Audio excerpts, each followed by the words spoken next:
تو اس کے دل میں یہی ہوگا کہ والدین تو میرے نماز نہیں پڑھتے تو میں کس لیے پڑھوں. تو خود آپ نے اپنے آپ کو عملی نمونہ بنانا ہے. نبی پاک صلی اللہ علیہ وآلہ وسلم ہمارے لیے بہترین نمونہ ہے. بے شک قرآن میں ہے کہ رسول اللہ صلی اللہ علیہ وآلہ وسلم تمہارے لیے بہترین نمونہ ہے.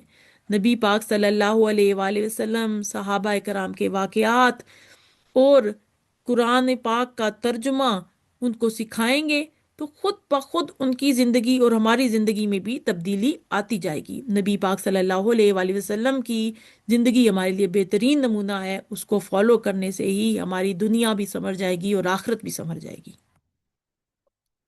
اگر بچہ ضد کرے تو غصہ کم کریں، اس کی بات کو سنیں، پیار سے وجہ سمجھائیں. اگر غلط ضد کر رہا ہے تو اسے سمجھائیں.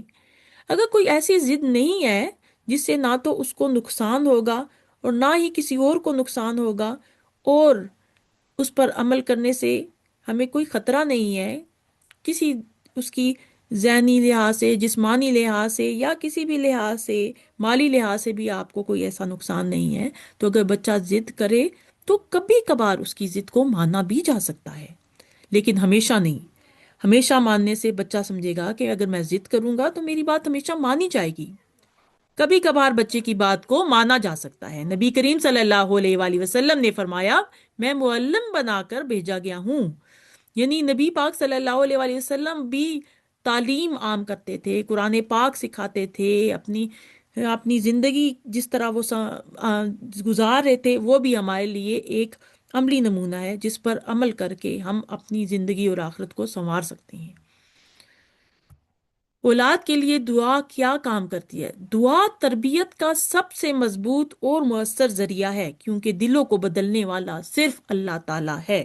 والدین کوشش کرتے ہیں لیکن ہدایت دینا اللہ کے اختیار میں. اللہ تعالیٰ فرماتے ہیں سورۃ القصص میں، ترجمہ آپ جسے چاہے ہدایت نہیں دے سکتے بلکہ اللہ جسے چاہے ہدایت دیتا ہے. یعنی آپ دعا کریں، بچوں کے لیے ہدایت کی دعا کریں، ان کو نیکی پر چلنے کی توفیق کی دعا کریں، ان کو جو ہے وہ اچھی اچھی باتیں، نیکی کا راستہ دکھائیں اور ساتھ ساتھ دعا جاری رکھیں. اپنے بچوں کی جو دعا ہے، ہم والدین جو دعا کرتے ہیں بچوں کے حق میں، وہ سب سے بڑا ہتھیار ہے کیونکہ اللہ تعالیٰ جس کے دل کو چاہے بدل سکتا ہے، جس کو چاہے ہدایت کا راستہ دکھا سکتا ہے. تو اللہ تعالیٰ سے آگے ہی ہم ہاتھ پھیلا کر مانگیں گے اپنی اولاد کے لیے تو اللہ تعالیٰ دعا کو ضرور قبول کرے گا. حضرت ابراہیم علیہ السلام کی بہت ہی خوبصورت دعا ہے یہ. حضرت ابراہیم علیہ السلام کی دعا آپ کو کیا سکھائے گی؟ آپ کی اپنی اصلاح، والدین اور تمام ایمان والوں کے لیے بھی اس میں دعا ہے. اولاد کی اصلاح کے لیے بھی دعا ہے، دعا کی قبولیت کا بھی بتایا گیا ہے، مغفرت کی بھی درخواست کی گئی ہے. تو یہ دعا ہم نماز میں بھی اپنے ساتھ شامل کر سکتے ہیں درود شریف کے بعد، اور اس کو زندگی میں بھی عام چلتے پھرتے یا کسی بھی ٹائم پہ پڑھ سکتے ہیں. یہ نبیوں کی دعا یعنی حضرت ابراہیم علیہ السلام کی دعا ہے. بسم اللہ الرحمن الرحیم. رب اجعلنی مقیم الصلاۃ ومن ذریتی ربنا وتقبل دعا ربنا اغفر لی ولوالدی وللمؤمنین یوم یقوم الحساب. ترجمہ، اے میرے رب مجھے نماز قائم کرنے والا بنا دے اور میری اولاد میں سے بھی ایسے لوگ بنا دے. اے ہمارے رب میری دعا قبول فرما. اے ہمارے رب مجھے، میرے والدین کو، تمام ایمان والوں کو اس دن بخش دے جس دن حساب قائم ہوگا. English translation. My lord make me an establisher of prayer and many from my descendants. our Lord, and accept my supplication. Our Lord, forgive me and my parents and the believers on the day the account is established. ایک اور دعا ہے سورۃ الفرقان میں درج ہے. بسم اللہ الرحمن الرحیم. ربنا ہب لنا من ازواجنا وذریاتنا قرۃ اعین واجعلنا للمتقین اماما. ترجمہ، اے ہمارے رب ہمیں ہماری بیویوں اور ہماری اولاد کی طرف سے آنکھوں کی ٹھنڈک عطا فرما اور ہمیں پرہیزگاروں کا امام یعنی پیشوا بنا دے.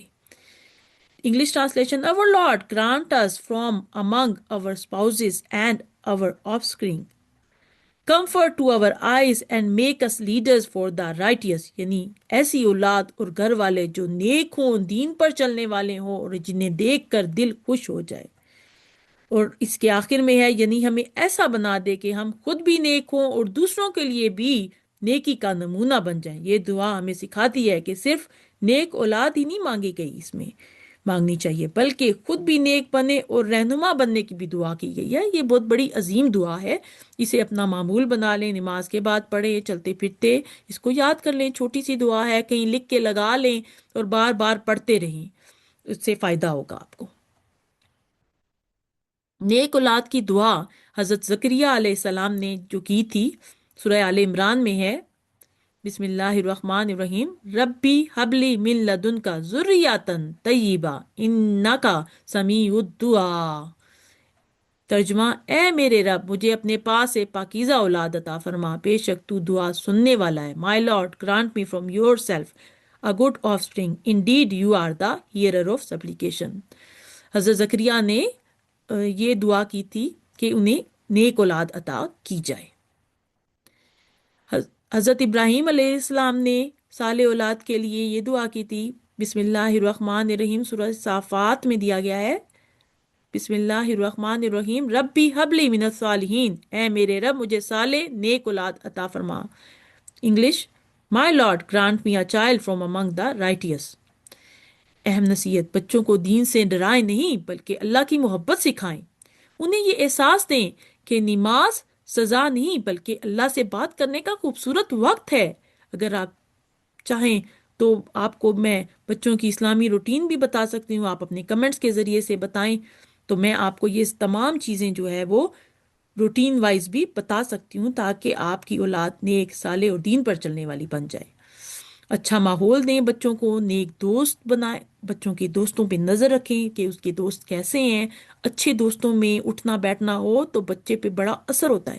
گھر میں قرآن کی تلاوت ریگولرلی آپ خود بھی کریں، بچوں کو بھی اس کا معمول بنائیں، اس کو اسلامی ماحول دیں، اور بچوں کے ساتھ محبت، نرمی، مستقل مزاجی، دعا اور عملی مثال بن کر ان کی اچھی تربیت کر سکتے ہیں۔ ناظرین، دو چیزیں ایسی ہیں کہ جو انسان مانگتا ہے تو ملتی ہے۔ ویسے تو اللہ تعالیٰ ہر چیز انسان کو دیتا ہے، لیکن دو چیزیں انسان اگر دعا کرتا ہے تو اس کو ملتی ہے، ایک ہدایت اور دوسرا اللہ سے محبت۔ اس کی دعا آپ کیا کریں تاکہ آپ کو اللہ تعالیٰ کی محبت بھی نصیب ہو اور ہدایت بھی نصیب ہو، تاکہ دنیا اور آخرت آپ کی سنور جائے۔